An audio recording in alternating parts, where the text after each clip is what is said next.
Hi children, next topic వచ్చేసి మనం already terminating non terminating decimals చూసాం కదా. ఈ టర్మినేటింగ్ నాన్ టర్మినేటింగ్ డెసిమల్స్ని కూడా మనము రేషనల్ నెంబర్స్ P/Q ఫామ్లో ఎలా రాయాలి అనేది ఎగ్జాంపుల్స్ ద్వారా చూసాము. ఇది చాలా ఇంపార్టెంట్ టాపిక్. ఎలా రాయాలి అనేది ఫస్ట్ క్లియర్గా వినండి. Show that 3.142678 is a rational number. ఇది ఒక rational number.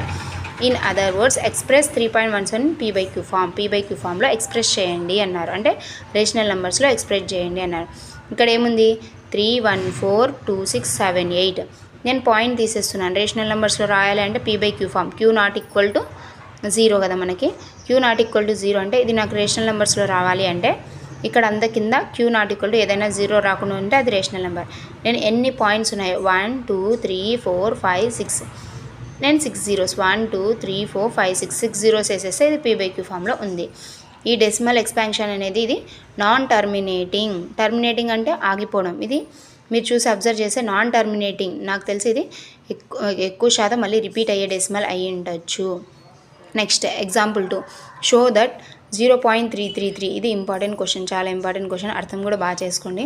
Show that 0.3333 is equal to, మనం ఎలా రాయొచ్చు, ఇది రిపీట్ అవుతూనే ఉంది కదా, రిపీట్ అవుతూనే ఉంది, టర్మినేట్ కావట్లేదు అంటే నాన్ టర్మినేటింగ్ కాబట్టి దాన్ని మనము బార్తో ఇండికేట్ చేసాం. Can you express in P/Q form? మనం ఎక్స్ప్రెస్ చేయాలంట P/Q ఫామ్లో.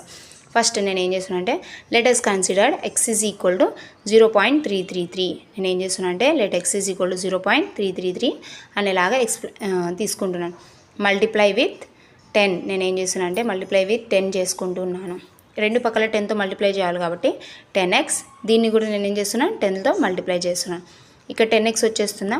ఇక్కడ 10 వెళ్ళింది అంటే మనం ఆల్రెడీ ఇక్కడ నుంచి ఇక్కడ పాయింట్ చేంజ్ చేస్తున్నట్టే, అంటే ఇక్కడికి ముందుకు వచ్చేస్తుంది.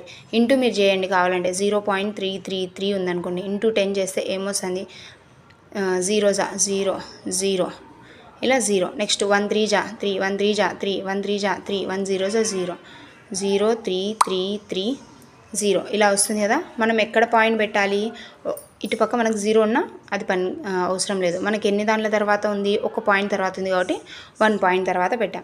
అప్పుడు మనకేమొచ్చింది 3.333. ఒక్కసారి మనం 10తో మల్టిప్లై చేస్తే ఒక్క డెసిమల్ అనేది ముందుకెళ్తుంది. అదే 100తో మల్టిప్లై చేస్తే 2 డెసిమల్స్ ముందుకెళ్తాయి.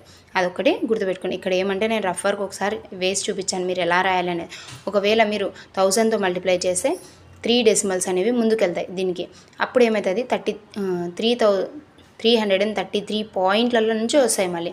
ఇప్పుడు నేను ఏం చేస్తాను అంటే second equation minus first equation 10 -